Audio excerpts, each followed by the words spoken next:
Greetings, dear listeners.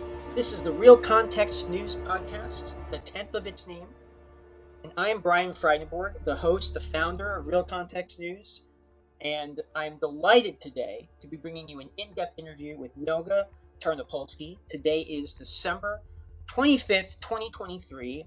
If my memory serves me correctly, and I'm not quite sure, but apparently there's some kind of holiday that I think it's Christians. Yeah, it's Christians. I think there's some sort of holiday that Christians celebrate on this day. They kind of keep it to themselves. They're not very showy about it or anything, so it's hard to remember.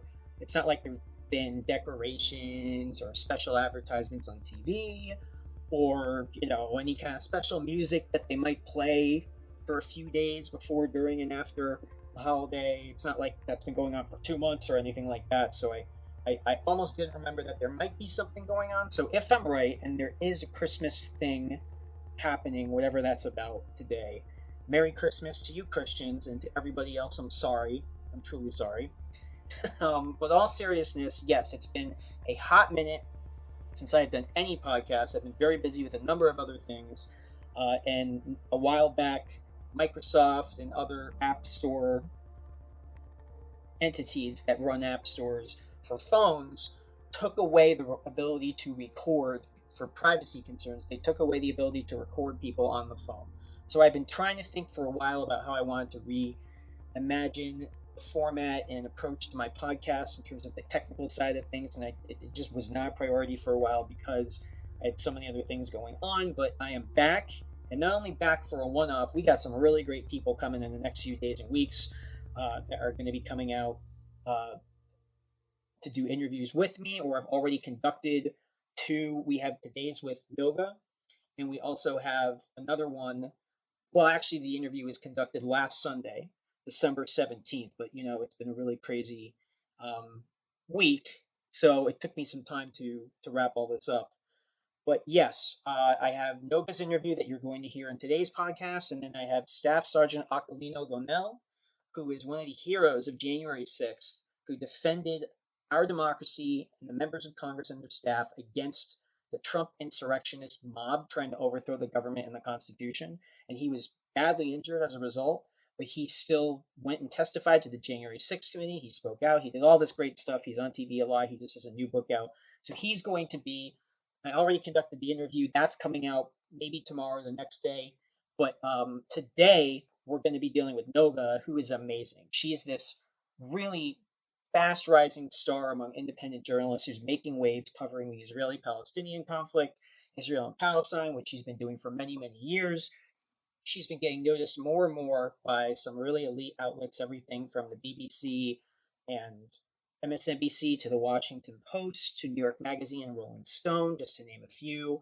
So her star is really rising. She's overall a pretty balanced, fair-minded person. We may not agree on everything specifically, but we agree on most things for sure. I mean, she's really great. She's very sensible. She believes in democracy, respects the human rights and suffering and tragedies and hopes and dreams of people on both sides of this conflict. She's not one-sided like so many of the voices out there. She really does have a big heart, and that comes out in her coverage. So you have to follow her on Twitter. I will be putting her socials in the about section and in the write-up. But she is really amazing, and she really knows these topics very well. She's been covering them on the ground there for years. And again, she's just so much more sensible than a lot of the other extreme voices out there trying to make this into some one-sided, very propagandistic type of coverage. That's not what she does. She's really great. She really does cover things from all angles. And here you go, without any further ado, my amazing interview with Noga Tarnopolsky. Thank you so much for joining us. This is Noga Tarnopolsky. I am Brian Friedenborg. Noga is an amazing journalist. She's one of the voices to follow, to watch, to read on the Israeli-Palestinian conflict, Israeli politics and society, the current situation in Gaza, and also the whole protest movement that seems to be coming back and will be coming back for sure. Noga, thanks so much for joining us. For my audience, you should know that Noga has been blowing up all over the internet and over the international press. She has been featured just today on MSNBC and within the past year on outlets as diverse as Rolling Stone, The Washington Post, and the BBC. You really have to follow her, and I'll be putting your information so it'll be easy for people to add you on Twitter. Thank you so much for joining us today. Thank you very, very much. That's very generous. It's earned. It's earned. It's someone who hopes to follow in your footsteps to some degree at some point. But I'll start right off with something more specific, and then I hope we can really step back and look at the bigger picture. But obviously, some of the most disturbing news from an Israeli perspective to have come out in this entire conflict is the situation where the IDF, in what has been reported as a situation that was not terribly murky, you had three hostages who were trying to escape. They had their shirts up. They were waving white flags. At one point, one of them was yelling help in Hebrew, and they were shot dead by the IDF. How is Israel processing this? Can you discuss the incident in general and just people's reactions and the implications you see for the war and what it reveals about the conduct of the war? Um, yes, I think that this was one of the more kind of just, if I can say, nauseating moments in this whole war that started with unimaginable disaster for Israel, really unimaginable for Israelis, and has devolved into kind of one blow a day or more. But this blow was much worse than others. And I'm not sure that Israel right now is actually digesting the news, processing the news. It is so shocking, and it comes at such a terrible period of time. And it's kind of just the latest disaster piled on now 10 weeks of daily catastrophe. So it's being, I would say that the most visible Israeli reaction is that the remaining hostages' families, so I've been seeing different numbers, but let's say around 130 Israeli hostages who remain, their families have become a lot more shrill, a lot more harsh, and a lot more desperate in their personal expression.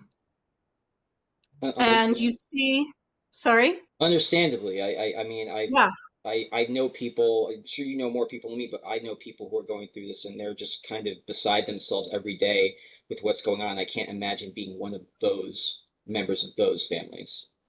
right. So they have become fixtures in Israeli media, and that's a good and a bad thing, right? It's good because they're not being forgotten. It's bad because when you become a fixture, you're in a way easier to ignore. The fact of there being Israeli hostages in Gaza remains pretty much inconceivable, I think, for many Israelis, most Israelis, and yet it's also something that has now happened every single day for 10 full weeks. And so it's not shocking in the way that it has been. And yet, so this event, this absolute tragedy, about which I think we should talk some more, this absolute tragedy has had that effect of re-shocking the country. Um, and it seems to have stressed out Prime Minister Netanyahu, who is already stressed. He did two things. He did three things in the last 24 hours that I think we should stop to mention. And then maybe we should discuss how the army has, and Israeli media has addressed this. This is a really, I would say, a kind of pivot moment. So the prime minister, let's just review what has happened in public related to this event. First, the prime minister didn't make the announcement. And you have to remember that the extent of this catastrophe is difficult to exaggerate. The entire country has been mobilized for 10 weeks to try and rescue and save the lives of hostages. These are three young men with extraordinary initiative and bravery who managed to survive 70 days of absolute hell and then did every smart, intelligent, and responsible thing a human being in their terrible circumstances could do. They removed their shirts. They carried a white flag. They screamed help in native Hebrew. Okay, and there's another aspect of the story which, for some reason, maybe because of the shock, isn't being discussed. But these were two Jewish young men from a kibbutz in the south and one Bedouin Muslim young man, a neighbor of theirs, who from the village of Hura in the south. So this could and should have been a heart-lifting story of Jewish and Muslim survival against the odds. That's what is behind this story. It may be too painful to discuss it, but that's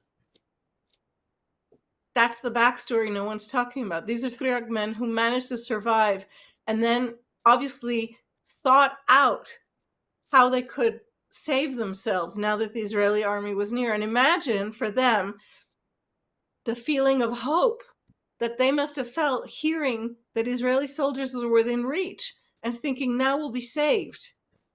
Okay? And for one of them in particular, two were apparently shot and killed on the spot, but one survived and hid in the building that they'd emerged from and came out as the army instructed him, hands up, speaking in Hebrew, and was still shot and killed. So this is a disaster. It's a disaster in terms of military discipline. The military has come out very quickly to say that they did not obey rules of engagement.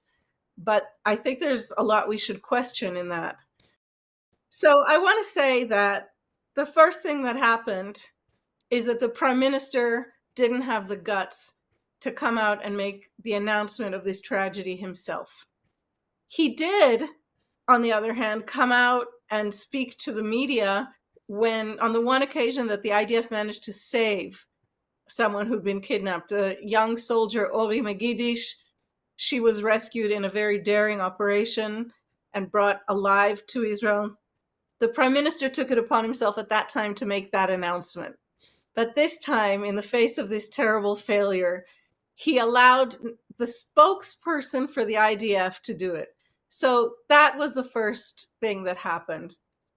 The next thing that happened is that the prime minister has spent the last 24 hours trying to orchestrate a kind of, I would say, high school level spectacle of this disaster. So he planted a question with a friendly pseudo-journalist at his press conference last night, which had to do about if he's wearing these like now symbolic dog tags that so many people are wearing, symbolizing the hostages.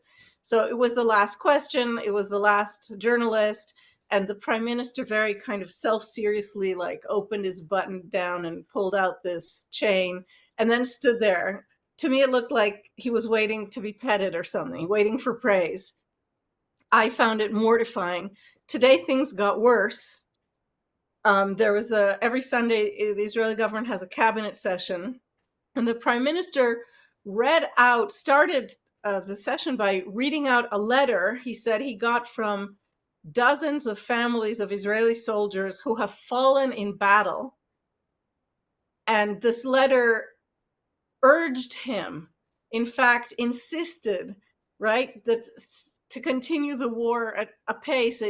He read a letter that said that he didn't have a mandate to stop halfway, that if he was going to respect the memories of the fallen IDF soldiers, he had to keep fighting this war all the way. And what it took just a few hours to come out is that the letter's probably a fake. This is a letter posted by an organization that has existed since December 15th. Today we're, the 17th? And it's an organization that actually may be written by the same people who handle his Facebook page. That's the only place where this organization is registered and has appeared till now. So what we're seeing is the prime minister trying to turn an immense tragedy over which he has taken zero responsibility into an issue that he can use to polarize and separate Israelis. What he's trying to do is to create a momentum in which the families of fallen soldiers will be seen in opposition to the families of the hostages. Now remember, these are all families who in their own way are hostage. These are all families whose loved ones are in Gaza to a great extent because of this prime minister's personal political failures. And so what he's trying to do and what he has always done is try and use this opportunity to divide and conquer. That is one aspect of what's happening here. And the other one is how Israeli media is depicting this event, because it's being described all over the place, maybe because of the heartbreak, I don't know, but it's being described all over as friendly fire or as an error. And certainly the army did hurry to say that these soldiers violated rules of engagement. But, even a former IDF chief of staff, Moshe Ya'alon, who spoke today on the radio,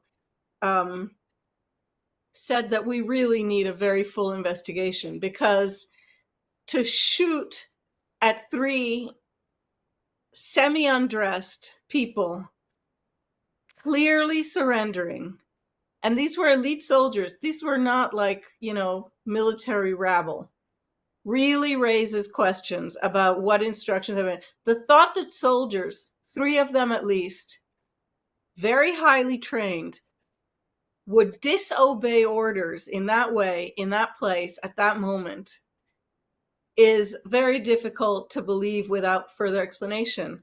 There's another aspect of this.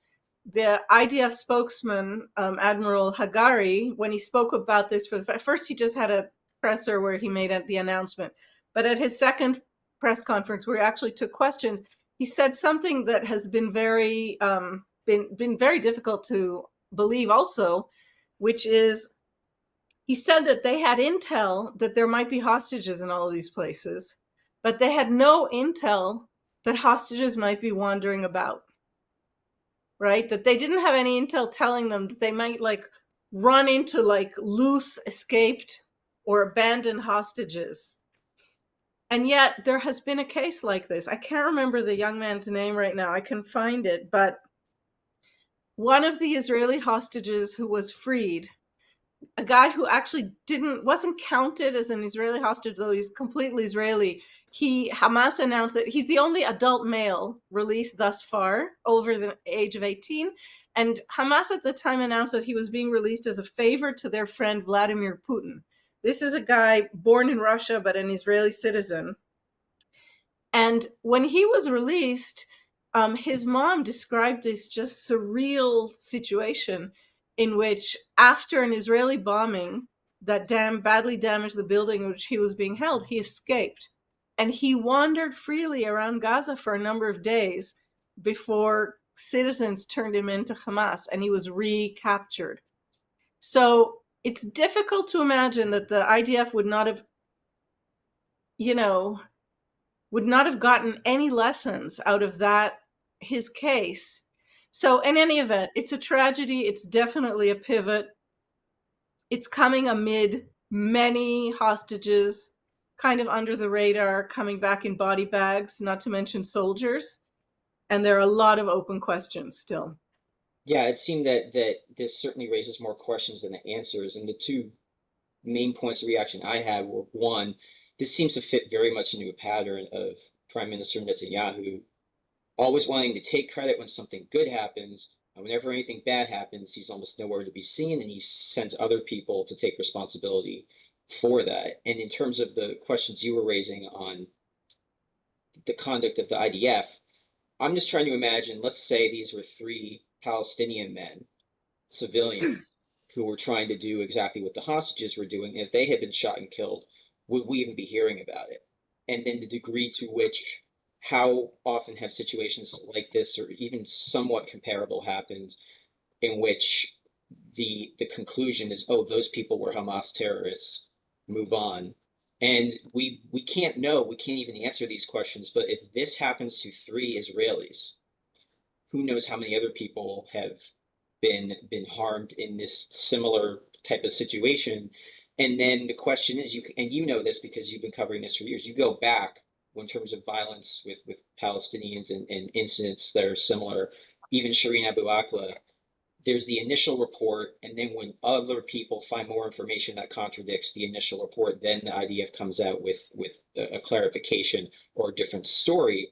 And I'm just wondering, when you think about all the incitement as well, all the videos, there's those people dancing and singing that song about how there's no innocence.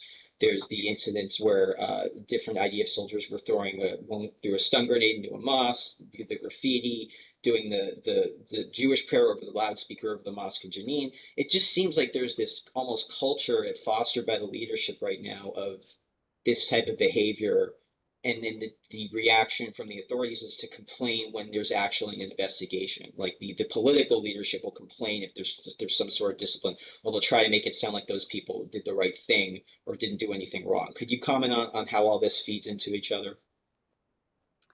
Yes, I'll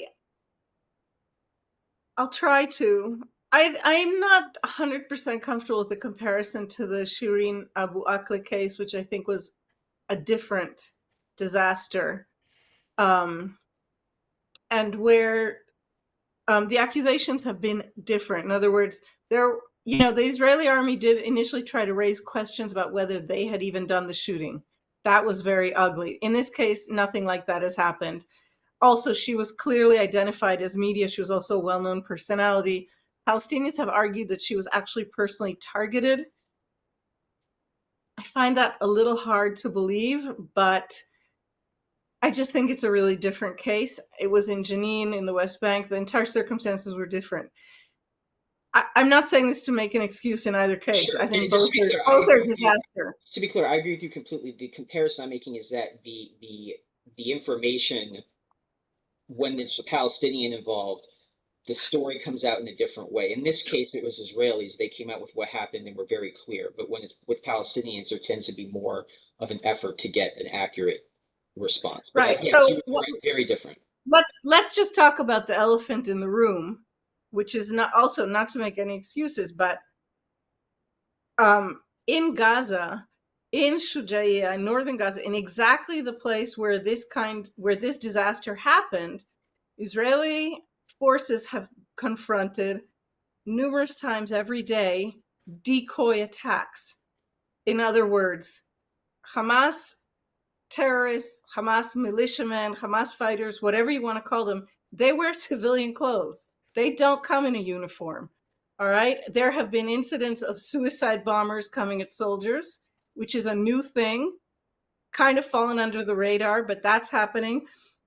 And there have been cases of either actual Hamas shooters speaking in Hebrew, claiming to be Israeli hostages, or taped voices. This is another thing that's come out today. So, like a room full of like dolls with kind of loudspeakers in them, like crying or making sounds that in Hebrew, trying to lure the soldiers in, like to save babies.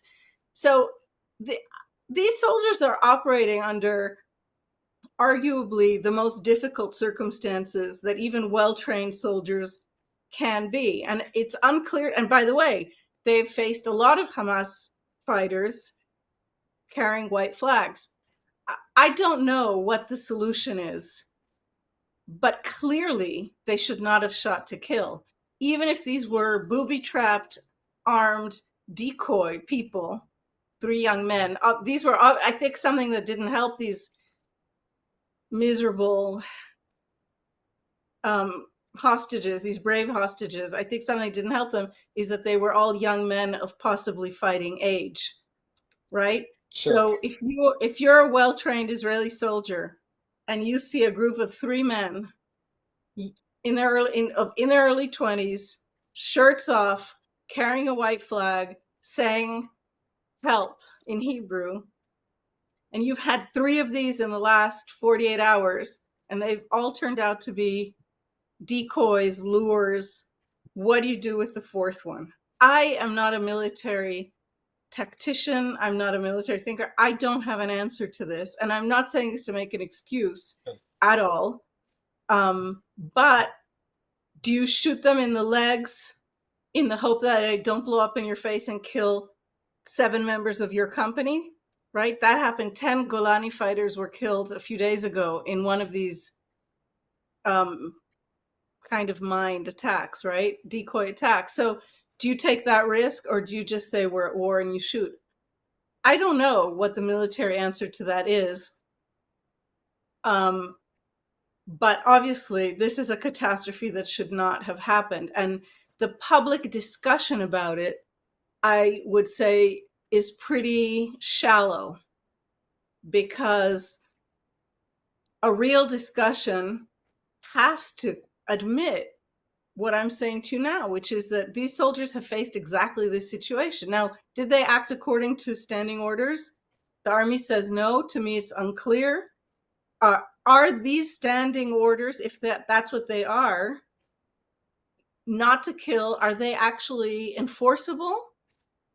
Or is the army covering up that basically all these soldiers going into Gaza, like some people who did serve previously as soldiers in Gaza are claiming online, do they basically have orders that anything that moves in an area rife with terrorists, anything that moves should be considered deadly? I have no idea. And those are I anonymous don't. soldiers, or they're identifying themselves? Sorry? Are those anonymous posters, or they're identifying themselves? No, I mean, these are Israeli reservists, with small followings online. They're all open. But I mean, I don't have the answers, but obviously this is this kind of catastrophe that can just shatter the psyche of people. I have no idea how the families involved are surviving this. It must be absolutely devastating. And just, obviously I've been holding a microscope to some of the IDF conduct here, but it should also be noted clearly, between question, I'm not equating the two, but between conduct that can be questioned on the IDF side, you have Hamas, which is so cynically exploiting the situation in a way that is actually placing civilians there. It's hard to imagine that you could place them under even more harm and danger. But so Hamas's conduct, pretending to be hostages, pretending to surrender, just makes it even worse and more deadly for All any right, so civilian. this is Hamas's raison d'etre. This is what this force does. It's a terrorist guerrilla fighting group with questionable legitimacy among its own people, despite what certain polls published this week that have gotten a lot of publicity say. I think it's a lot more complicated a reality. And this is how they operate. And it is almost impossible, I think, for any military force to fight these people without there being catastrophic collateral damage. Because the aim of this group is catastrophic collateral damage, and they're willing to die to get it. All right. And when you confront someone who doesn't mind dying, all right, when you confront someone who would rather stay alive at the end of his operation, that's one thing. When you confront a well-armed, well-trained fighting force that doesn't mind either its fighters dying or its population dying, because it considers each further death part of its PR operation to show how evil you are, it is very, very difficult to fight. I mean, this is something that people have discussed for decades. I think that the first, if I'm not mistaken, the first suicide terrorists were in Sri Lanka. Tamil I'm Tigers, not unless you count the Japanese kamikazes in World War II, but yeah, the Tamil Tigers. Okay, let's include them. Japanese kamikazes, and there may be, in history more. I'm not a military historian, but when you confront somebody who has as part of his aim to die in the deed, it is very, very difficult to fight them without there being catastrophic, and I'm using that word advisedly. Sure. Catastrophic collateral damage. It is a pity that the Israeli army hasn't found a way to hammer this point home every single day in 14 different languages. It is a pity that the Arab world has not been compelled itself in numerous countries that have numerous interests themselves to come out and say, yes, Hamas should not be operating. This does not represent Palestinian aspirations, and this doesn't represent us. Most Arab countries want Hamas to be finished off, and most Arab countries are horrified. Certainly, from what I know, the leadership. I mean, Qatar, that is the number one or two top supporters, donors, funders. I was thinking of what the word is, right? One of two countries whose support is greatest for Hamas.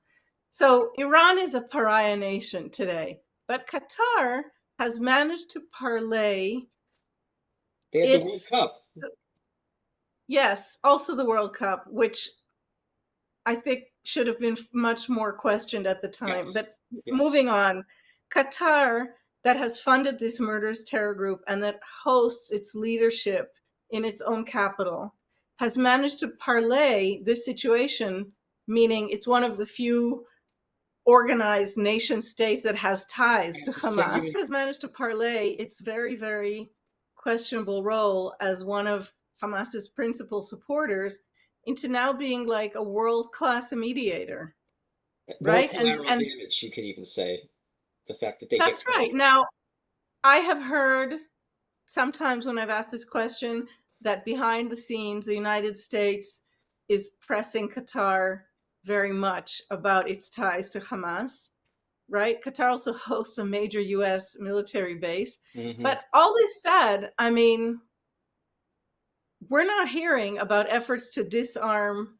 Hamas or to bring about Hamas's surrender or to, we're hearing that Yahya Sinwar is trying to find an escape route for himself out of Gaza as part of the negotiations on the hostages. So I've lost track now. I don't even remember what you initially asked me about, but that's where I've gotten to. Well, it was bringing together the idea that in the sense of, and again, I want to make a quick point that there's no equating the IDF and Hamas. The IDF are actually fighting to protect their own, among maybe some other goals. They're fighting to actually protect their own. You can't argue Hamas is fighting to protect the people of Gaza because they clearly are. But it was the idea that in this situation, we're hearing about this horrific incident, in part because you have 3 Israeli hostages who were Israeli citizens who were killed by the IDF. But that in other situations, when Palestinians are killed in circumstances that are questionable, often nothing comes out unless there's some sort of video evidence or eyewitness or some kind of testimony or leak or something. And then something will be put out by the IDF, a statement. And then when more evidence or more information comes out that contradicts that, that's when they'll admit, oh yeah, we probably shot in the case of Shireen Abu Akleh. Not that particular incident is terribly similar, but in terms of the way that the information is revealed, usually only when contradictory information comes out that is hard to controvert.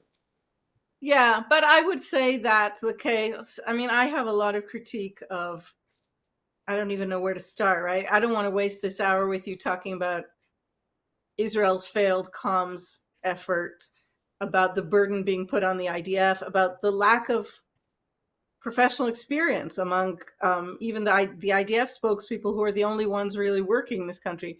I don't want to go there, but I do want to say, just without making any excuses, that we're talking about a reality of war.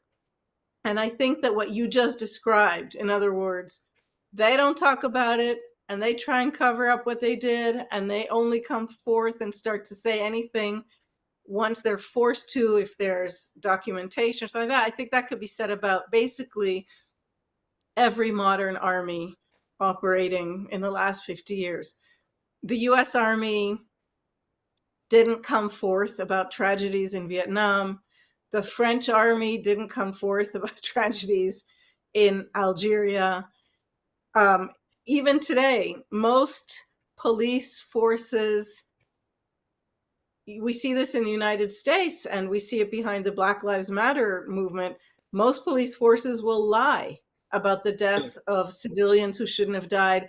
So I think your critique of the IDF is accurate, but I also think it's more or less universal. I don't think it addresses the particularities of what's happening in Israel right now. Well, if you're okay having a little bit more of a discussion on this, I guess what I would say, so Vietnam, obviously, that's a very good example where the U.S. basically treated whole areas as free fire zones that they should not have. Um, and the policing situation, I actually have. Ryan, I don't want to go into it. I was just talking about, I don't know enough about Vietnam to go into it. I was Okay. just talking about the way security forces, um, I was addressing your specific point, which is about um, how the IDF responds in public to incidents of mistaken shooting, okay, which I think the Abu Akla case and this one fall under the same umbrella. And I think that what you said is accurate about the IDF and also accurate about basically every other security force I know of. Well, that's And if I may, so that's where I was going to say that since Vietnam, if you look at conduct of the United States in Afghanistan and Iraq, which is far, far from perfect, if you look at policing in the United States in the last few years, especially since Ferguson and George Floyd, there's been a tremendous amount of focus within the country, and it depends where you are in which jurisdiction, but there's been a tremendous amount of focus on reforming police training and reforming police use of force and then accountability. And a lot more, just in the last years, a lot more police have been prosecuted and held accountable in the United States, not so much in Vietnam, of course, but I think there were many times where the United, and again, far from perfect record, but I think the United States did many times admit that when they killed civilians under questionable circumstances, they offered compensation to families. I think under Petraeus in particular, there was an emphasis on protecting civilian life in war zones. That was part of the surge effort. It didn't work out perfectly, but I think that I think part of the problem is Netanyahu and other supporters and people in the government are making these comparisons to Dresden and Tokyo and atomic bombs in World War II. And I think that for some Western militaries in very recent decades, they've really tried to move very, very far past that. You will not see Joe Biden or the Prime Minister of the UK cite Dresden as a positive precedent or necessary precedent.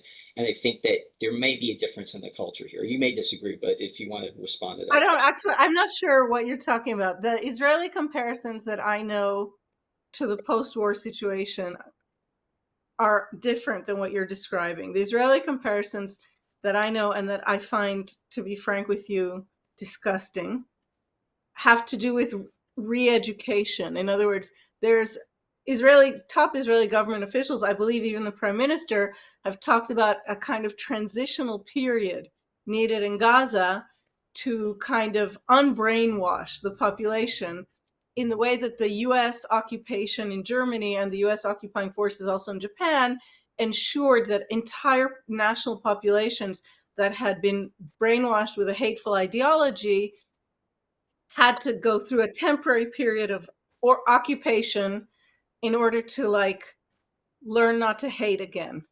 I think that that's the Israeli comparison that I've heard. I have not heard comparisons to Dresden. Those comparisons that you're mentioning, I heard most recently and very unfortunately and stupidly, if you ask me, from the European Foreign Minister Joseph Borrell, who said that what's happening in Gaza is worse statistically, if I'm not mistaken, I think I'm quoting, than what happened in Germany at the end of the war. I find all of these comparisons offensive. They're offensive, I think, to the public's intelligence. They're offensive to our ability to be able to assimilate and understand different situations in different geographical places, in different cultural moments, and in different wars. I think that everyone making these comparisons is attempting to make a cheap political point. I think it's often an intellectual crutch used by people who don't have the ability to be able to distinguish between one tragedy and another. And I really find all of these comparisons, I mean, personally, I find them offensive, but I think they're not helpful, not useful for anybody's understanding of what's going on. Um, what is going on in Gaza is a catastrophe. There is no other way to put it. Does it resemble Dresden? No, it doesn't. I don't think so. And I Yeah, think the I would agree. comparison, I think that those comparisons are offensive. It's funny to me though. Funny is not the right word, but I heard Mark Regev several times make this particular comparison that the Allies did this in World War II and we're doing the same thing. And even that report about the phone call between Biden and Netanyahu, where things were really breaking down, Biden was basically saying you've got to like pull back the type of intensity, the level of intensity. You have to be more discriminate in your attacks. And Netanyahu's response was to cite the atomic bombings and the fire bombings to say, you did that then. How can you ask us to rein ourselves in now? That was what I was getting at, and I found that also to Yeah. be a bit insane. I mean, I think it's unfortunate. I don't know if it's insane. I think it's intentional. I think it's extremely unfortunate. I don't think either Mark Regev or Benjamin Netanyahu, who clearly are using the same lines, one in the media and one to the US president, I don't think they're doing themselves any favors by using these extremely distant and unhelpful comparisons. I really don't. And, I happened to be on, I think it was Katie Tour's show with Mark Regev when he said one of the statements that went down very poorly before the statements that you're now citing. Mark Regev is one of the spokespeople for the Israeli government who was kind of redrafted back into service after being away from these sort of jobs for a while. But he's close to Netanyahu. And he said to Katie Tour, basically, look at what they did to us. And then he said, and now I'm quoting, he said, this is payback. Right? Now imagine what it means. Imagine what it means about, forget the actual policy, which I don't think is payback. I don't think Israel chose this war. Okay? And I don't think this is a war of revenge per se. I think we're in a very complicated situation. But the fact that a spokesperson for the Israeli government is not let go after going on a global TV show and saying, this is payback, baby, that's a remarkable thing, right? That is a remarkable thing. That's the level of communications. I want to go back and say, I don't want to spend this hour. I would rather we could talk about substance and not Israel's failed media efforts.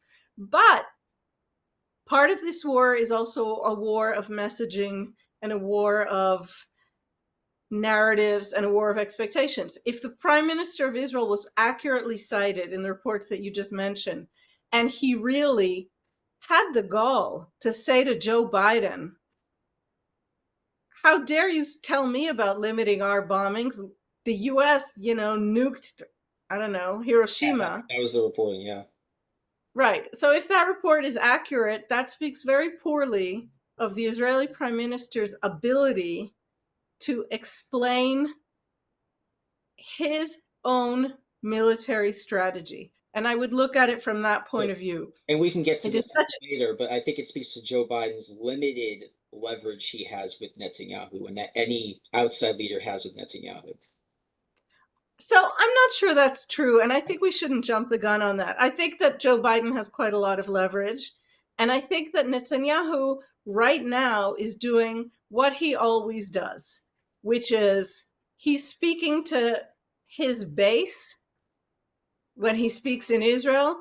And my guess is that he speaks quite differently when he speaks to National Security Advisor Jake Sullivan, to the American Secretary of Defense Lloyd Austin, who's about to arrive. I mean, everyone has spoken quite a lot and correctly about the immense, just immense, vast US military array that has been put at Israel's service very quickly during this war. But the really massive American military resources that have been put at Israel's disposal during this war have been reported. And less reported is the fact that the Biden administration is basically sending its top people, the Secretary of State, the Secretary of Defense, the National Security Advisor, the representative on anti-Semitism. I could go down the list. 3 of these people are visiting Israel on any given week. So that is also a really vast investment in Israel. And Netanyahu has used that as a platform and as excuse, what looks like an excuse to try and basically launch his campaign either for re-election or more likely to save his own image. So I think that he's talking big to the Israeli public. I'm not sure it's working. I think this is one of the big questions. Netanyahu's previously run several electoral campaigns based on, I'm the only one who can stop the Americans. The BBC. As counter, well, yeah, The BBC. as counterintuitive as it is, given how, I mean, unsurpassed an ally the United States is to Israel, he basically has positioned himself now for several years as like, I'm the only one who can say no. That started obviously in 2015, when he addressed Congress behind President Obama's back. But I'm not sure it's working now. For a while, Israelis were either passive towards Netanyahu and his shenanigans, or were impressed. Like, look at his great English, and look at how he can talk to Congress, like Winston Churchill did. And Netanyahu has fostered all of these comparisons of himself to Churchill for 3 decades now. I mean, he has a very elevated view of himself as a historic military leader, and always has. I'm not a pollster and I'm not a prophet, but I think that if this kind of boastfulness was met with either apathy or kind of a little sort of glee by Israelis in previous years, that's not the feeling I'm getting now. And I also think that I do think that he's getting on the nerves of the White House. In fact, I published a whole story about this around a month ago now, in New York Magazine, saying Netanyahu's really pushing the envelope here of American acceptance. But that said, I think there are also very significant American interests at play here, and I don't think we should ignore them. And certainly Joe Biden is extremely aware, right? So that the new Red Sea front is a top U.S. interest. Keeping Iran quiet in terms of its proxies in Yemen and keeping international shipping routes open, that is a huge U.S. interest. Keeping Israel a strong and viable nation in the Middle East is a cornerstone of the United States' entire conception of its policy in the Middle East.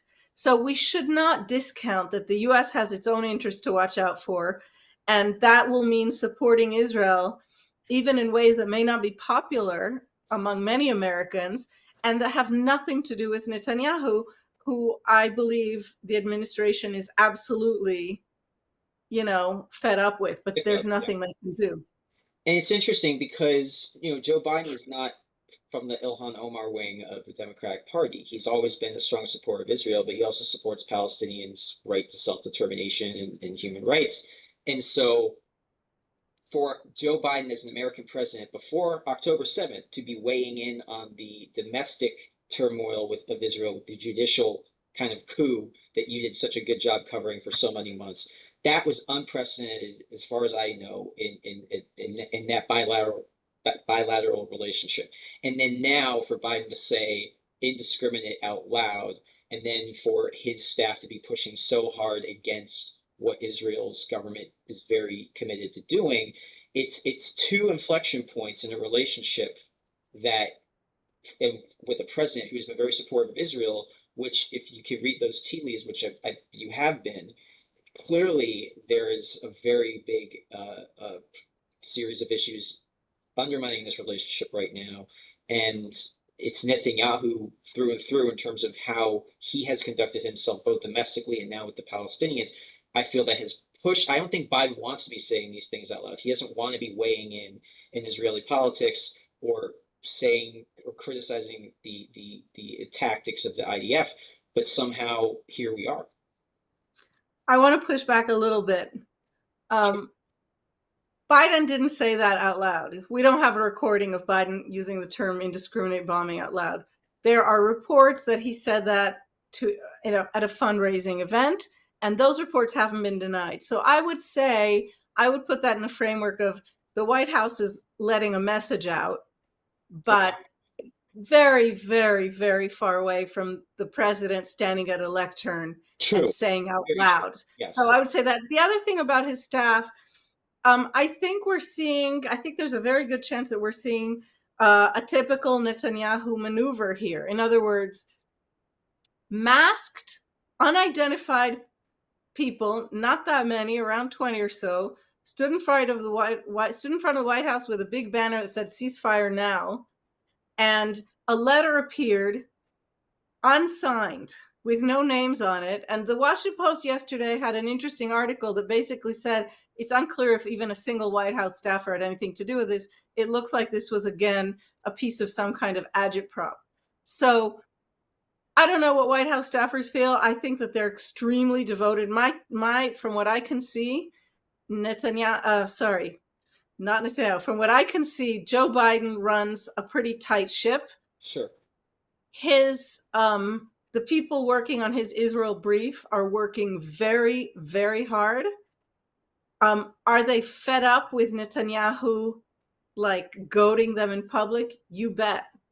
I mean, and his attacks on the Palestinian Authority, his standing up and saying no, no, no, no. He's Mr. No. There'll never be a Palestinian state. Palestinian Authority is never coming to Gaza. Blah blah blah. That's not going down well. And yet, to a certain extent, that is all on the surface. And beneath the surface, we have major geostrategic American interests here. And that, I think, that's what the Biden White House is focused on. I don't know who is behind trying to leave this impression that Biden's own staffers were opposing him. I don't know if it came from GOP circles or from kind of dissident Democratic Party circles. It could be either. But I don't think we should, take this kind of thing too far. In terms of stepping back and looking at the big picture, obviously, October 7th now on the calendar is a day that will live in infamy.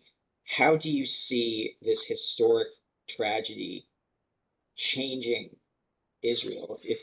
I know you said you're not a prophet, but as someone who does seem to understand Israel better than most people, even people covering Israel, how do you see this affecting Israel's mentality, society, and history? I think that's an excellent question. And I think that we won't know. We may not even know for 20 years. I think that this wound cut so deep. This wound cut into, I think, every Israeli's sense of who she or he is. And we've seen that in different, like, little points of light that have appeared, and they seem to shine a light on a little issue here or a little issue there. I can give you some examples, but the dimensions of the disaster that befell Israel on October 7th are really difficult to describe. When I was first reporting on it in those first few weeks, I kept making the comparison, and now I can't even remember what it was, but Israel being a country of about 10 million people and losing about 1,200 civilians in a single act of terror, right? So can you calculate that times, Yeah, I was right. times For the U.S., it would be tens of thousands. Or here, I'll pull it right up. Um, but it would be a very large like number for a larger 40, country. no, more. It would be 1,200 times 330 or something. I mean, it's almost an inconceivable number. And I do think it's important to say it, because it might help Americans who are watching your program. We're talking about something like, is it possible, almost 400,000 Americans killed, right? It would have been uh, the bloodiest day in American history, more so than the Battle of Antietam. This is back when we didn't have the full toll, and I was just reported very early. I had 35,000 Americans killed and close to 78,500 to 87,200 wounded. That's for 1,200 killed in Israel. That's the proportion So in the U.S. So it would have been hard to imagine. Yeah, the magnitude of this disaster is hard to understand. Let's say that. And Statistically worse than Pearl Harbor or 9/11 for Israel. well, it's inconceivable. With 9/11, less than 3,000 Americans were killed in a country of what, 350 million people. Israel's a country of 10 million, and half the number killed at 9/11 were killed. So I don't want to obsess about the numbers, but I think it's around, we're talking about something like close to 400,000 Americans killed in a single terror attack. Yeah, the scale And really does matter. It really does matter. Well, it matters just because I think that hearing that number, maybe an American will say to herself or himself, wow, right? But I want to underscore the fact that that's not the whole story for the Israeli psyche. It turns out that the state didn't exist. That is no less shattering.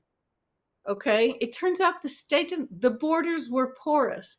Israelis lived until October 7th in the knowledge that they were protected by a very powerful army, that they had institutions of state. In fact, they were fighting to save those institutions for the last year.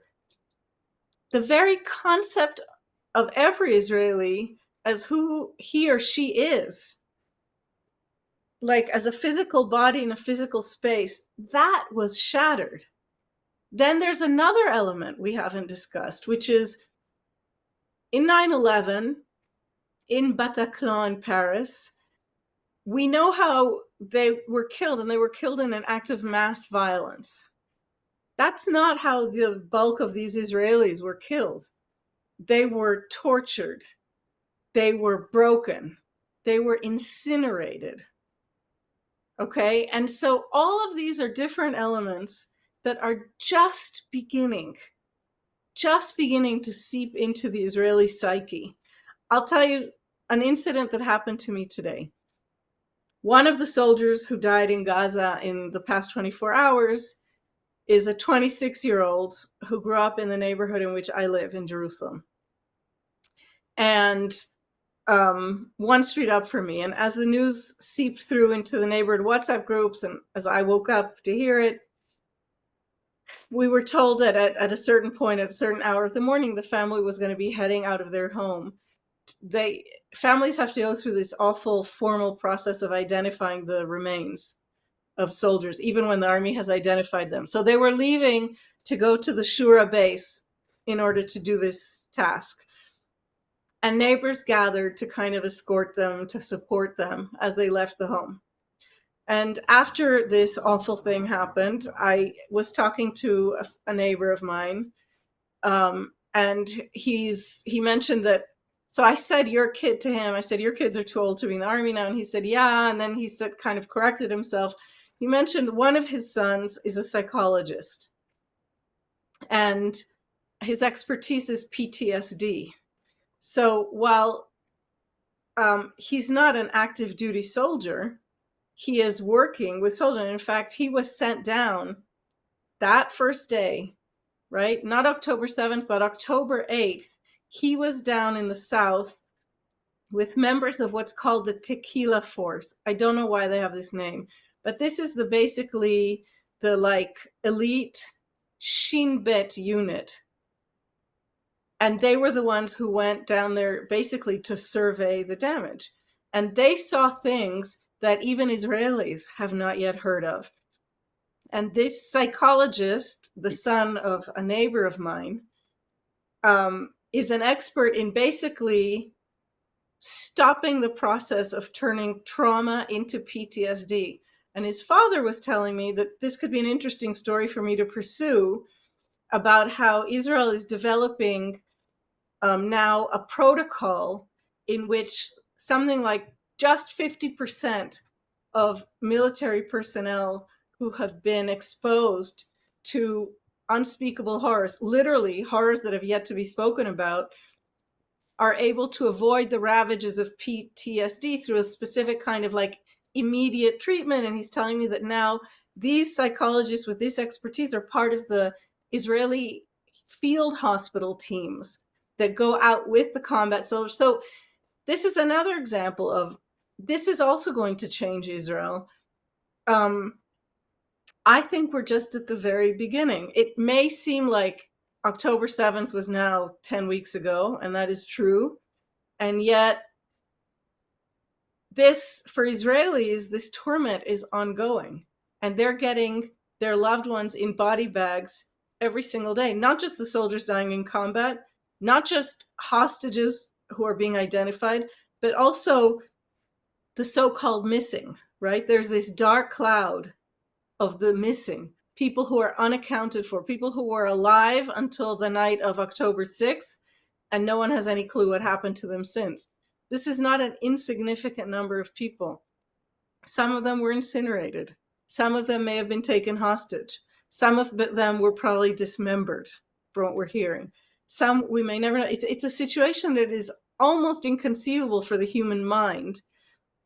And some of those are still being identified every day. It's a kind of thankless job that forensic scientists are doing.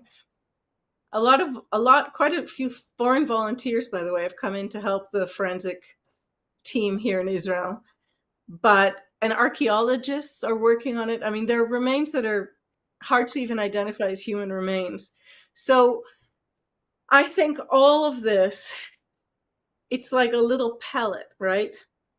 And when you release it into the air, it eventually unfolds and it kind of envelops the sky. So right now, where Israel is, that pellet has just been thrust out into the atmosphere. And I don't think we can know yet, but we can know that the effect will be massive. I want to bring this to a less painful level. I very profoundly hope that the effect of this catastrophe will not be just on the human level that we're talking about, but will be on the political level. It's Netanyahu has been very successful while acting very politically himself in making politics into a kind of a bad word, right? Like anyone who does anything he doesn't like, he says, oh, that's political. I'm not involved in politics. I'm involved just in prosecuting this war. That said, Israel's existence even is threatened as much by foreign enemies as by interior enemies. And those enemies are multiple, right? So Netanyahu clearly has immense responsibility. He's the most dominant political figure in this country in its history. He's held power in one way or another for close to 30 years. He's held extreme power for half of that period, for 16 years as prime minister, which is longer than anyone should serve in any position like this.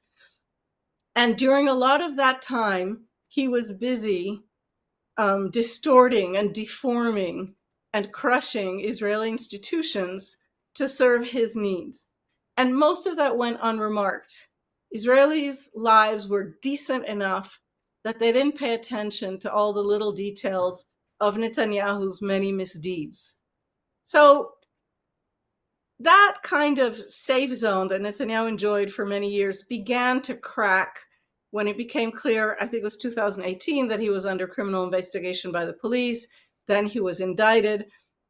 But in a way, the die was cast by then, because what Israelis didn't realize at the time was he has already basically emptied much of the Israeli national institutions to serve his needs. And now that we need them, right? Now there's a prime minister who's just been indicted. What are they going to do? And what the answer to that came in January of this year. Netanyahu came back to power after around a year away, and basically within days of returning to power, announced to the country through his justice minister that he was going to now push through an entire plan that would formalize what he'd been doing over many years in demolishing the strength of Israeli independent institutions. Now he was going to formalize it, right? So Israel was dating this guy for a while, And now he was going to force it to marry him. And that marriage involved giving him absolute power, very close to absolute power. He didn't hide it. He lied about it, but he didn't hide it. It was an explicit plan announced publicly, which he evidently thought that he was going to pass in a number of days or weeks. And that real And quickly, then that goes back to my point where Biden weighed in and said, "This is bad, don't do it," publicly many times in a way that is unprecedented for a U.S. president commenting on Israeli domestic politics. That's right. But Biden, I want to say two things about that. One, Biden confronted something that no previous American president has confronted, which is Israel could unravel. And Yeah. remember, Israel is a cornerstone of U.S. strategy and policy and conception of the Middle East, which is an important and volatile region in the world. So if Israel goes, the U.S. is going to have a big problem on its hands. So in great part, in my estimation, Joe Biden was acting to protect U.S. national interests when he did speak out against what Netanyahu was doing. I don't think that was sufficiently understood by Israelis, but I certainly hope Americans understand that, because that's what Biden was doing. The second thing I want to say is, as you probably know because you see my posts, I'm not a fan of a lot of politicians. I think we're living through an era of absolutely base and failed politics. So it's important for me to say that I think Joe Biden acted magisterially during that period between January 4th. He's being a real friend to Israel, I think. Between January 4th and October the 7th, Biden managed to walk on a very, very, very narrow wire in which he was able to state and protect U.S. interests and make it absolutely clear to the Israeli prime minister that what he was doing by destroying the Israel system of government was negative for the United States. And he did so without, almost by magic, he did so without leaving even the possibility open for any Israeli to feel that Joe Biden was anti-Israeli. How do I know this? Why do I say this with such confidence? That even Netanyahu, who at any given moment would have been delighted to say to Israelis what he's saying now, only I can stand up against Joe Biden. During that entire period of, 10 months, Netanyahu never found a hook. He was never able to attack Biden successfully. He didn't even really try over Biden's overt criticisms and, Secretary Blinken, Secretary Austin. The entire US administration made it clear that it was watching what was happening in Israel and that it was deeply concerned. That is not an easy thing to pull off. So I want to give credit where credit is due. But I want to say one other thing looking forward. The reason that Israel is in such peril, I think, as a state today is because it's fighting at least two wars. Yes. One is the military war that we've been talking about. And another is a war of attrition against its own prime minister and his government, who see this as a moment in which they might be able to secure power. That has not gone away. There are multiple pieces of evidence that show what this government is trying to do. And I want to say something else. It's a very harsh and it's a very risky thing to say, that the prime minister is waging war against his own country and the country is fighting back. But that is a reality that Israelis are living through. And this is it's a multi-level, dangerous situation, which has so many aspects, it's almost impossible to list them, right? Because even if in some way that we cannot see right now, when and if this situation of combat winds down, Netanyahu finds himself confronting a real threat to his hold on power. And even if he loses power, he will have left basically a political blitzkrieg behind him. Okay, it is unclear to me that the Israeli opposition right now, despite the awareness certainly of Yair Lapid, who again today spoke out and said Netanyahu cannot continue to be prime minister. But it's unclear to me that the Israeli opposition is in a condition in which it will really be able to take power, clearly articulate the nation's needs to its citizens, and move ahead. And so if the political structure has been utterly destroyed and now society is torn apart, and add to that the catastrophe of the terror attack and the subsequent war, Israel is a nation that is in tremendous peril. And if we're going to talk about the situation of the country, all of that has to be somehow viewed from taking a step back, as you say, and somehow at a distance. I'm not sure I have the ability right now to take that step back. And there are points of light. Now I mean it more metaphorically than when I used the phrase before.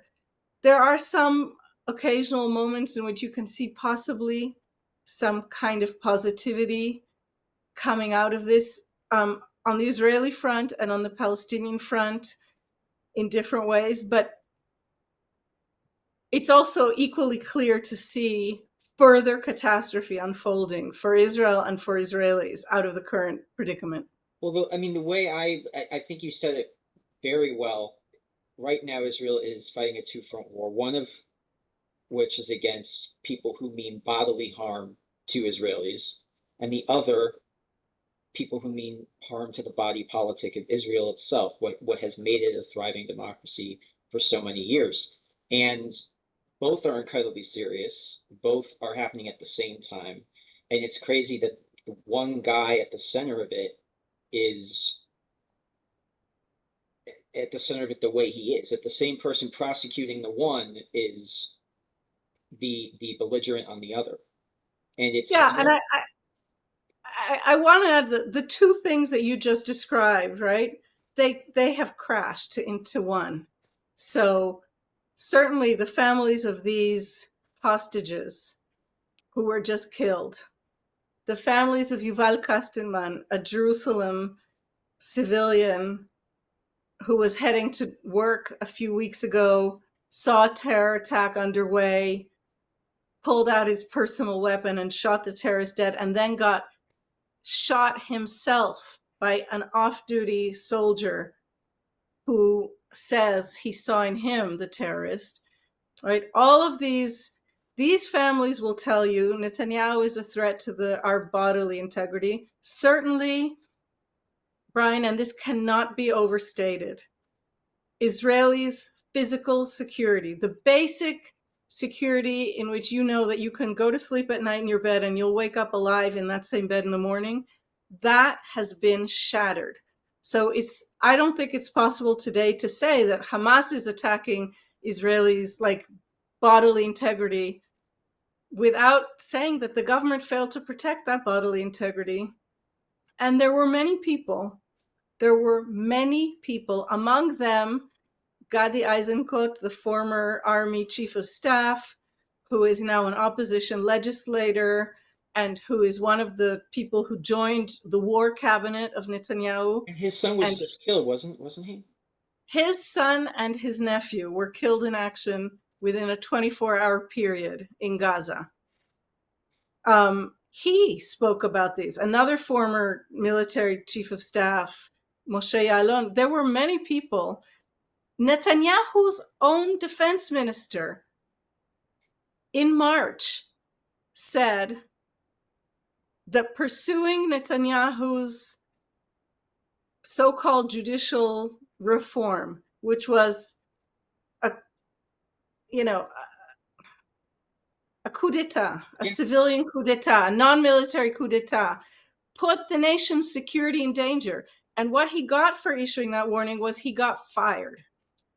And Netanyahu was forced to unfire him by a massive, massive social explosion, right? But so, you asked before, how will this change Israelis? Well, Tel Avivis are out there online looking for ceramic flak jackets to buy for themselves just because they're terrified to walk out of their homes. And that's in Tel Aviv. The country's north and south, half the country is empty of human habitation right now. The Israel Democracy Institute estimated weeks ago now that there were 300,000 internally displaced Israelis. The government doesn't even address these figures because it's scared of how people will respond. The victims of this, the entire communities from the south of the country that were ravaged and incinerated and destroyed, whose survivors are living in Dead Sea hotels, they're too shell-shocked to be part of a massive protest movement. They're grieving, they're broken. Many of them have relatives killed or vanished or fighting. I mean, I don't even know how to begin to describe to you. So, we don't know what the effect will be fully. We are seeing the beginning of it. I'll tell you something that seems to me positive. Not just Tel Avivis are out there looking for ceramic flak jackets because they're scared to take their kids to school, but you see a new kind of social cohesion that has emerged spontaneously in Israel. There hasn't been, to my knowledge, since the terror attack and since the war began, there has not been one incident of Jewish Arab violence within the borders of the state of Israel. I am specifically not including the West Bank in what I'm saying right now. That's a different story. Sure. West Bank and East Jerusalem, yeah, but I have not read anything. No, I'm including East Jerusalem. Okay. I'm including East Jerusalem. There hasn't been one incidence of internal violence, let's say, of that kind of ethnic violence or sectorial violence, whatever you want to call it. Many polls, to my surprise, many polls have shown that this catastrophe that befell the country have increased among Arab citizens of Israel their feelings of belonging to the state. Now, of course, we have to say, among the Israeli victims, many were Arabs, right? They're an integrated part of society. Just the other day, one of the hostages killed Friday. That's right. That's exactly right. One of the 3 young men was a Muslim Arab. So it's going to have many different impacts. It's going to have lots of different effects. I think it's really hard to have a clear understanding of them. But my fear is that it won't have, because people are so shattered, because the mourning is so complex and so deep, because the shock has just really broken psyches, because people's basic concept of who they are, even those not personally affected, basic concept of who they are has been totally just torn apart. My fear is that there won't be a clear enough political response. And for Israel to save itself, it's going to have to pull itself together, and it's going to have to repudiate in an absolute fashion all of the political leadership that led it to this disastrous point. And that is a big demand to make on a society that is pretty much in pieces right now. Shell shock. Yeah, and I do want to pivot to politics in the future in a bit, but before we do that, and I want to be clear, it's from what you've described, from what anyone like myself or anyone else who's been following this closely, the trauma, the devastation, the utter horror of just the day-to-day existence in a country where I spent a lot of time, not as much as you, but in a country that was already, compared to other countries, living in an atmosphere of tension and anxiety and sometimes fear.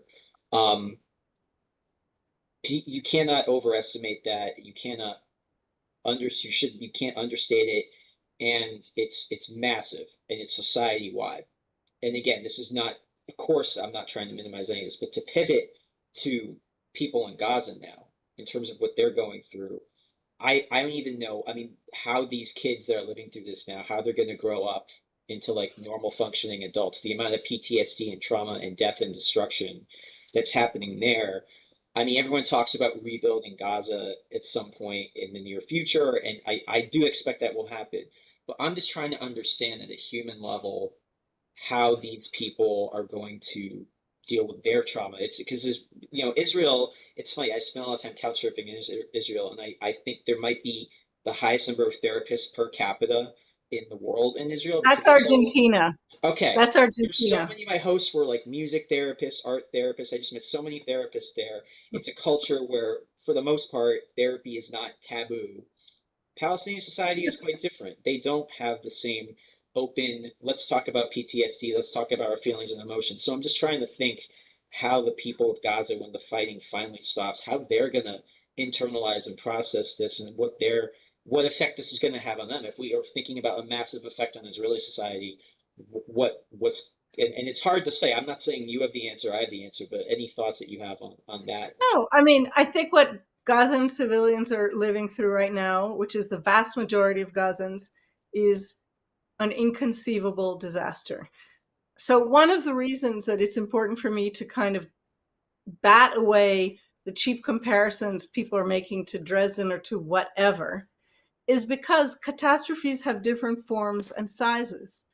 Okay, so for the family that live a street away from me who lost their son less than 24 hours ago and have already buried him, what has happened is a catastrophe.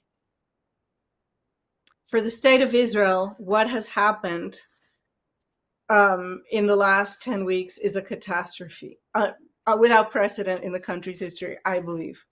What is happening in Gaza is a completely different sort of catastrophe. And as human beings, as sentient beings with use of words, we should be able, I think, to somehow assimilate the fact that all of these are catastrophes.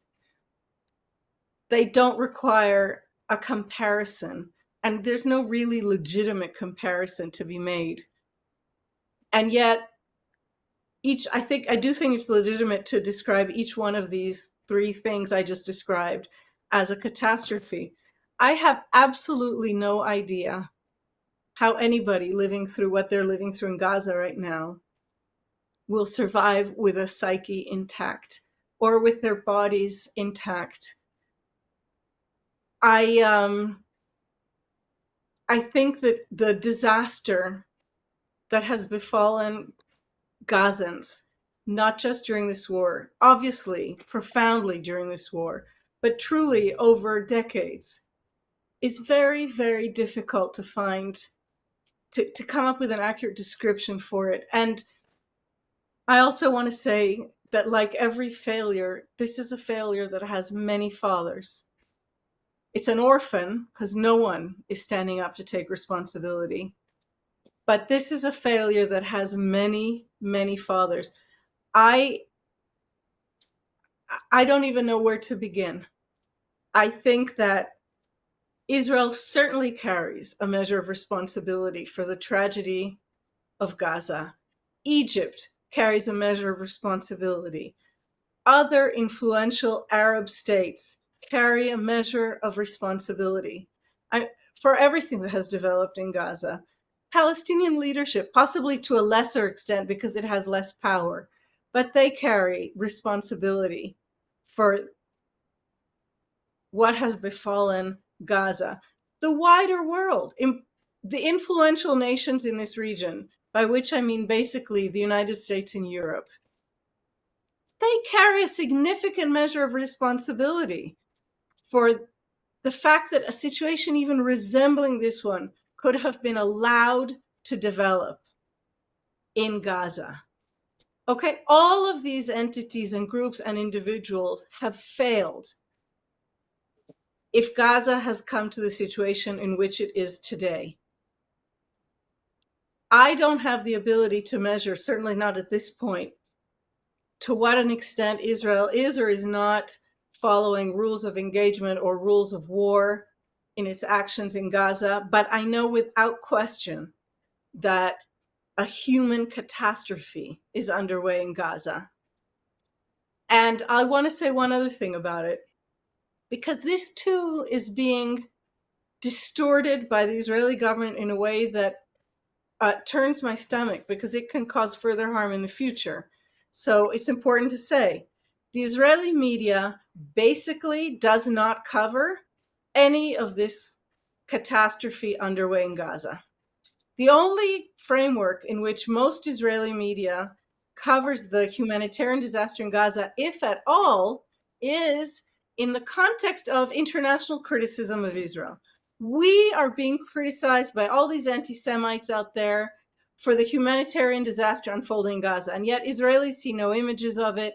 Israelis see no reportage of it. The Israeli army basically picks and chooses individually which journalists it embeds with its forces to take into Gaza. No Israeli journalist is freely wandering around Gaza reporting there. By the way, a group of bodies that I didn't mention in my previous list, who I think also bear a significant measure of responsibility, are, and I say this with heartbreak, are UN agencies that have not been doing their job in Gaza for the last 16 years. They're also part of this failure. Anyway, so all Israelis here. Could you elaborate on the UN part? Yes, I mean,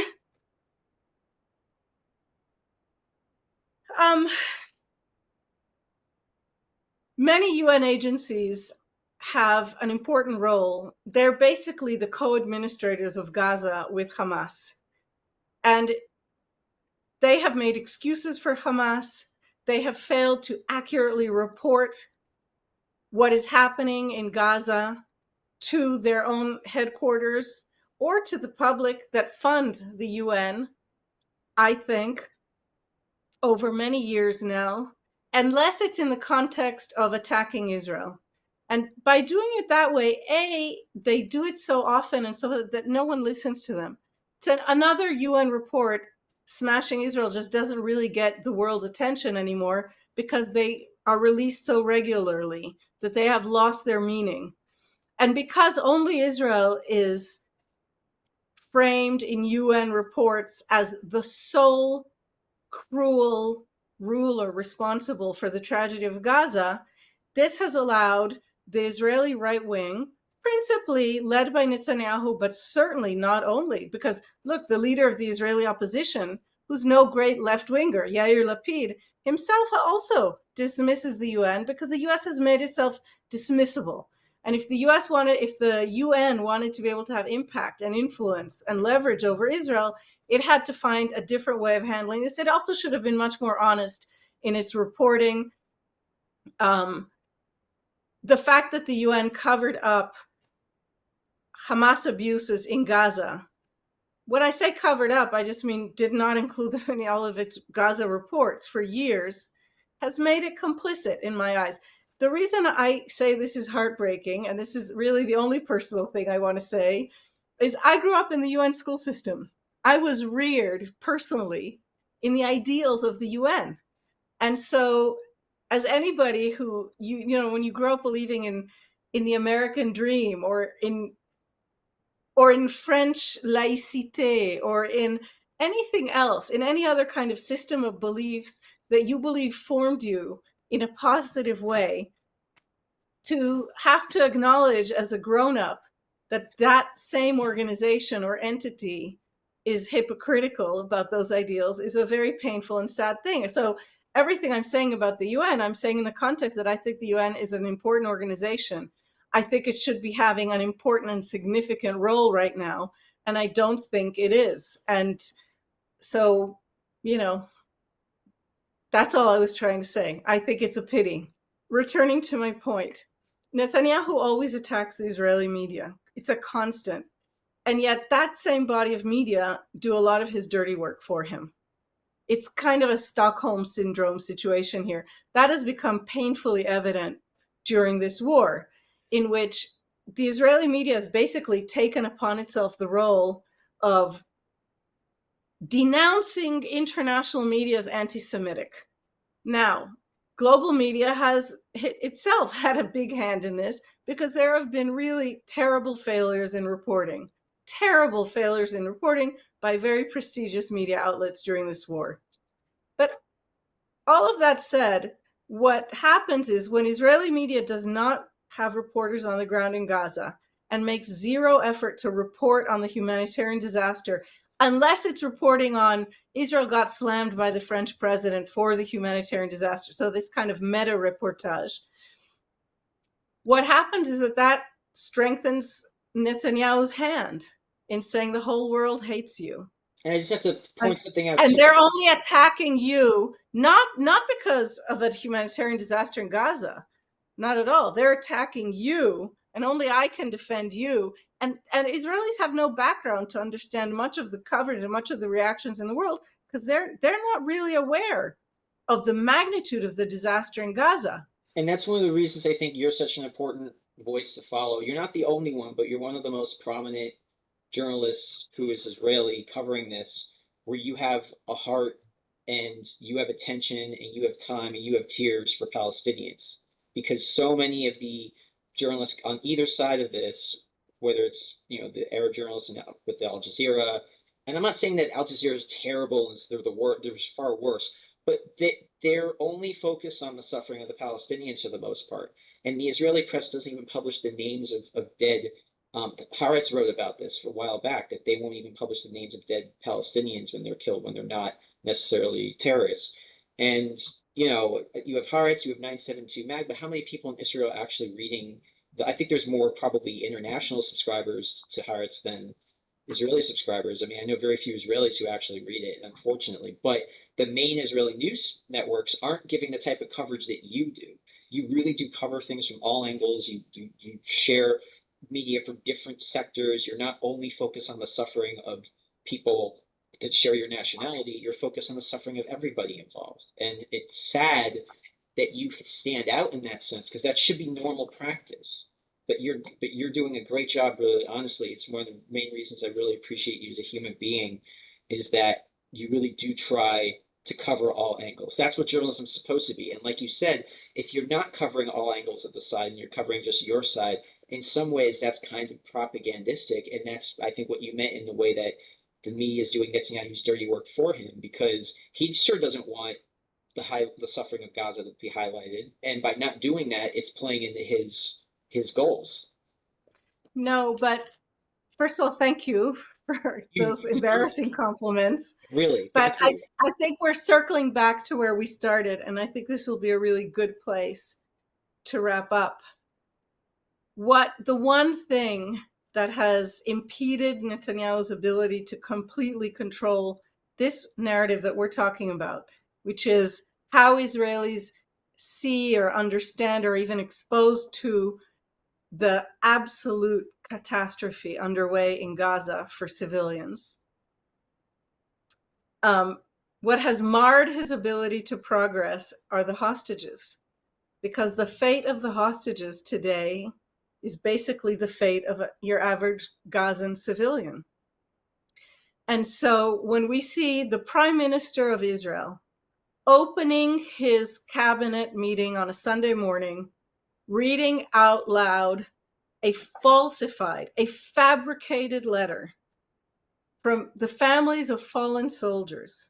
So first of all, just let's stop for a moment and try and grasp the sacrilege involved in faking a letter by Gold Star families. Let's start with that. And when you understand, because he's saying it in public, that the reason he's doing this is to create a gulf between the soldiers fighting in Gaza as a symbol and the hostages held in Gaza. And their families. Yes.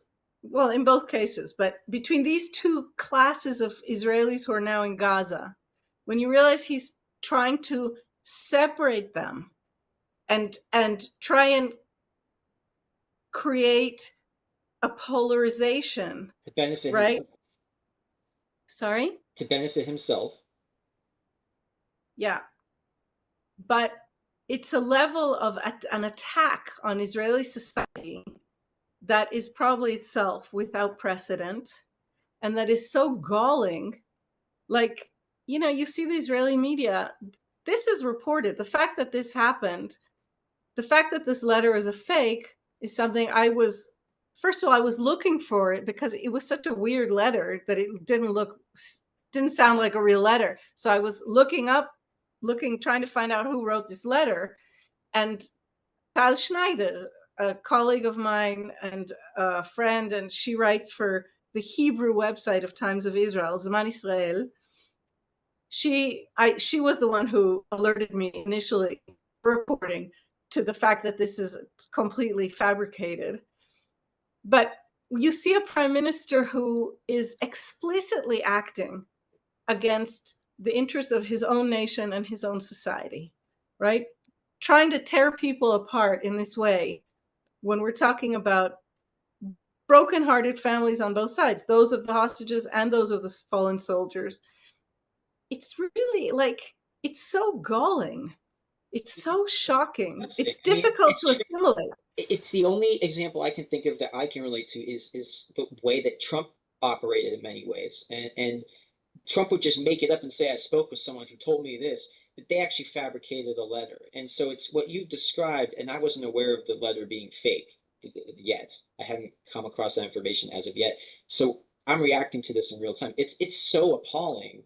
I'm not even Israeli. I don't have words to properly denounce such conduct in this setting of all settings. So I completely take It's appalling. It's appalling, and it's an indication of how disorienting the fact of these hostage families is for Netanyahu, right? They are kind of wrecking his normal MO. And I want to bring it back to another thing we started with, which are the protests against Netanyahu's efforts to overhaul the Israeli system of government before. One of the less reported but really fascinating aspects of his failure to perpetrate that coup in a 10-month period was that it became clear he doesn't really know Israelis.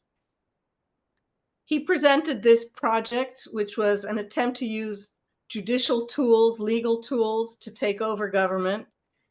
And clearly, he thought this was just going to pass, I don't want to say unnoticed, but kind of. The Israeli government, when they made this announcement on January 4th, believed that within a few weeks, max, this was going to be over. And there's a lot to say about that effort.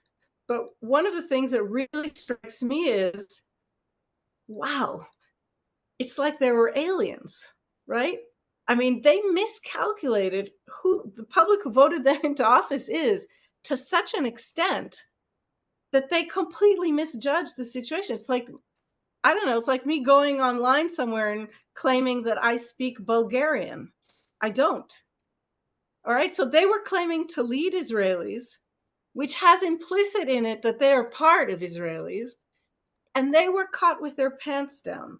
No one was more shocked than this government when massive protests began to take over Israeli streets when they made this announcement. So what we're seeing now, almost a year into this government, is a government that doesn't know the people it purports to lead, and that even in a moment of unspeakable tragedy, unspeakable, multifaceted, multi-layered tragedy, which is still underway, what they're trying to do is to tear apart two of the most vulnerable groups in this society, families who have lost somebody.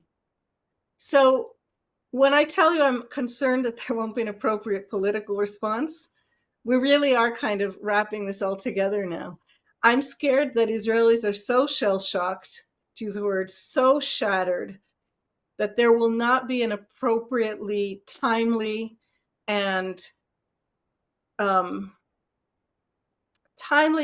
absolute political response, because I really believe that the entire leadership class that had a hand in allowing Israel to get to this point, and that's Israelis. This is not, I don't blame the international community for this. This is something that happened in Israel, by Israelis, to Israelis. right? If there's not an appropriate national response to that, I think Israel will be in even worse trouble than it's in today. So So that's that is, the final topic I want to get to is kind of the future. I don't consider myself an optimist, but the way I've been looking at this is that things are going to get worse before they get better. But the polling, even in the middle of this war, when you would think that he would have the most support he would have, the polling even in the middle is that Netanyahu is extremely untrusted. People want him out, and it's an extreme series of numbers in these polls. So he seems to have destroyed a lot of his support, rightly so, through his failures and his behavior. And so I see him finally being pushed out of power, and that whoever comes in after will not have the stature or political skill to resist the public's demand that the judicial overhaul stop and the international demands, particularly the Biden administration's demands, to move forward on a two-state solution. And I actually do see that as a light at the end of the tunnel. Am I crazy? Am I naive? Am I wrong? Am I onto something? Is it too impossible to tell? Is there a chance Netanyahu could stay on after all this is done? of course, there's a chance Netanyahu could stay on. And he's building on that. He's counting on that. All of his behavior indicates that, and I think we should take him very seriously. So, of course, there is a chance. His government was voted in. His government took over on December 29th, so it's not even a year. And so they still have, the better part of a 4-year term ahead of them. And the only way to topple a government in Israel is using parliamentary tools. He has a very fragile coalition with lunatic edges. But the fact that he has only 64 out of 120 seats, and that's a minimum coalition, doesn't mean that it's going to fall apart. It may mean that the members of this coalition are aware that if they lose power, they're out. And so they have to hold on. They can't afford to lose, a 7-person faction, because if they lose 7, they're out. Their government falls. So a lot in Israel, almost everyone who you talk to will say to you, Netanyahu's finished. From right wingers to centrists, which are the bulk of Israelis, to people more on the left, Arab citizens, Arab non-citizens, you name it. Everyone I talk to in one way or another says to me, he's finished. But nobody can explain to me yet how he's going to be finished. So yeah, I could see certain avenues. I think he may be finished in another way. In other words, his credibility among Israelis may be finished. But to say that he will evidently lose power at the end of this, it's not clear to me. And again, I think it depends to a certain extent on how shattered, how exhausted, how defeated Israelis feel at the end of this. And it depends on people that it's an iffy proposition to depend on them, right? Technically speaking, for him to lose power, 4 or 5 members of his coalition have to abandon him, right? There's not going to be a coup d'etat in Israel, a military coup d'etat. We have to talk about realistic options. And I don't see that right now. I can't give you even one name of one legislator who I believe will stand up at the end of this and say, this government has to go. We have to request again a mandate from the people. So I don't know. I can imagine, at the same time, I can't imagine ways of this happening, by the way. There was a few weeks ago, there was a very interesting interview with the head of the largest union in Israel, the Histadrut. And he had a hand in kind of righting the ship, so to speak, that night in late March when Netanyahu fired the defense minister. And I don't know, I think 500,000 people hit the street at 10 p.m. immediately that night. So he was on an interview and he said, this government can't last. This government is betraying the people. And it occurred to me that, once this war is over, and nobody knows what that means yet, if the government doesn't self-destruct, that maybe a very serious national strike could happen. That national strike that was declared the morning after the defense minister was fired was the first all-consumed total national strike in Israel's history. The And it airport worked. closed. Yeah, the airport closed, the schools closed, the universities closed. The country shut down. So if that were to happen again, then maybe you'd see some coalition legislators feel a little shaky. Some of Netanyahu's coalition partners, even without a national strike, at a certain point may feel that they have a better shot of retaining any kind of credibility in the media, in the public sphere. If they leave the government, they could accuse Netanyahu of going soft. I don't know. I mean, I can imagine things, but there is no clear path right now for Israel to go to new elections. I want to really thank you very much. You really touched on a lot of very important topics. It was a broad range of topics. They're all unfortunately confronting Israel at this moment and the international community and Israel supporters. But you did a really great job of summing them up for our audience. I really appreciate it. And you've reaffirmed, which I knew you would do, you reaffirmed why you're one of the accounts to watch. And Thank you very much. I wish there were more. I wish the mainstream Israeli press had people like you talking about these things the way you're talking about them, because we're getting this, right? I think you have a lot of fans around the world. You've really grown your audience, but I mean, are people in Israel following you? I hope more and more will and are. Thank you. I really appreciate this. Thank you. And it was great to talk to you. It's great. No, thank you so much. Take care. And really, I hope Bye-bye. things get better. It's just so terrible. Thanks. Yeah, so do I. Well, there you have it, dear listeners. Thus concludes my interview, my amazing interview with Noga Tarnopolsky, the amazing independent journalist who's really making waves covering the Israeli-Palestinian conflict in a way that few inside Israel are actually covering it. And we really lucked out having her speak at such length about this incredibly challenging topic. And lucky for you, today's podcast is not the only way that you can access her insight and analysis. You can follow her on Twitter. So I will be posting, as I mentioned in the beginning, I'll be posting her socials so you can look for her content there, as well as some examples of her articles that have been published in various outlets recently about this topic, and even before that about the protests going on in Israel against Netanyahu's government and his plans. So thank you all for listening so much. If you're not following Noga, make sure you follow her. If you're not following me, make sure you follow me on Twitter as well. And we got, as I also mentioned before, we got more podcasts coming at you. It's fast and furious. We got Aquilino Gonell, hero of the January 6th insurrection, defending the Capitol against Trump's extremist insurrectionists, hell-bent on derailing our constitutional order, our transition of power, and some hell-bent on doing bodily harm to members of Congress and who knows who else. So that's our next podcast coming up. But for today, you really lucked out getting Noga Tarnopolsky's awesome insight into the Middle East. And as I said, we don't necessarily agree on everything, but we do see a lot of this the same way. We do agree on a lot. She's really great. I was honored to have her, and I hope you felt lucky being able to hear what she had to say. So, thank you, dear listeners. Stay tuned for the next podcast, and have a nice rest of whatever else you're going to get into after you listen to this.